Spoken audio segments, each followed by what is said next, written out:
The reason why I'm trying to say this, what I'm trying to say is for those that want to give their life to the Lord, I'm not telling you your problems are going away, but there's a peace that goes through it. When I go through trials, especially as I grow as a Christian, I've been doing this now for almost 7, 8 years. As I grow as a Christian, God produces more patience in me by the trials that He puts for me, and they become difficult. It's not really pleasant for me to be out at Russell Road Park and preaching and have somebody out cursing at me throughout preaching, or somebody threatening to kill me all the time. It's not pleasant, but it produces patience. Because I know that if that's the way God's going to send me home, then that's where I'm going. And I know that God is real. How do I know that God is real? Well, I was a drug addict.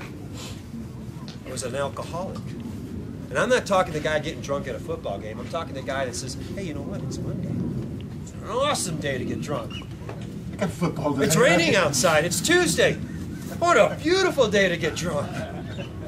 Glorious Wednesday. It's time to keep on drinking. That was me. Except, there was an exception. When I was doing meth and I was up for 3 days, I didn't really like to drink because when I drank, it would drink all over everywhere. It was really hard and stuff to get the stuff in there because my mouth was always so dry and it was hard to swallow. Same thing with eating. That's why I was so skinny when I was doing the meth.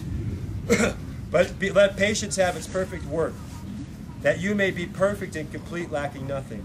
If any of you lacks wisdom, let him ask of God, who gives to all liberally and without reproach, and it will be given to him.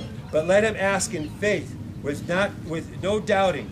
For he who doubts is like a wave of the sea driven and tossed by the wind. Perfect example. Remember, the enemy believes in God, right? The enemy believes in God. He says in the Bible, just so if you've never heard this before, Satan's not an atheist, okay?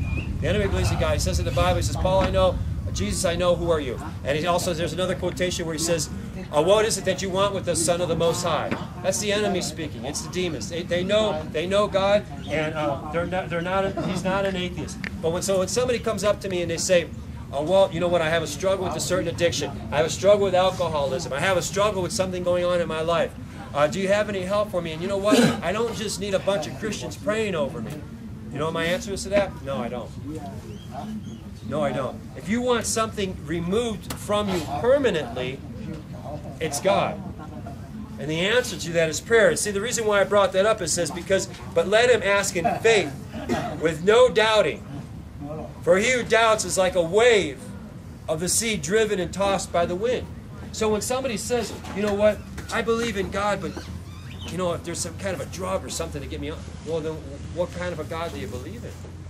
What, do you believe in a little weak God that didn't create the universe, that didn't put the sun in a perfect spot, that didn't have the earth in a rotation to sustain life? If you don't believe in that God that given you life, that created life out of nothing, who's known you from the time that you were knitted in your mother's womb, if you don't believe in that God, then why do you even believe in a God?